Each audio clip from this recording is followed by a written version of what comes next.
The morning light was warm, filtering through the dust motes in my quiet bedroom. It felt like a normal Tuesday. Then I reached for my phone. My thumb swiped across the screen, and my heart simply stopped beating. My face was everywhere. Every news app, every social media feed, every trending topic. It was me, but it wasn't me. I stumbled into the living room, the floorboards cold beneath my feet. The television was already blaring.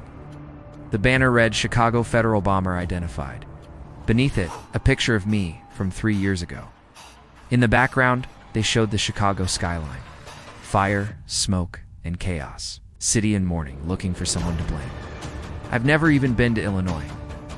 I've lived in this same small apartment for 5 years, living a quiet, invisible life. A distant sound broke the silence. A siren, then another. They weren't passing by, they were coming closer. I moved to the window, my fingers trembling as I pulled back the edge of the blinds. The street was flooded with blue and red lights. It looked like pulsing ink on the asphalt. Police cruisers everywhere. Officers in tactical gear were spilling out of black SUVs. They were moving with purpose. They were moving toward my door. My breath hitched.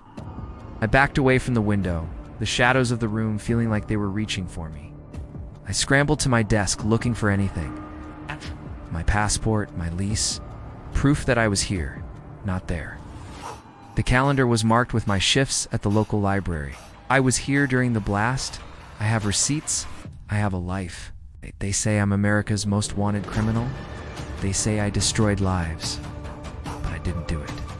I'm just a ghost in a machine. A heavy knock thundered against the wood of my front door. It sounded final, like a gavel hitting a bench. The room began to spin. I had nowhere to run, no one to call. Just the truth that nobody wanted to believe. The handle started to turn, slowly, inevitably. My life ended before I even had the chance to say a word.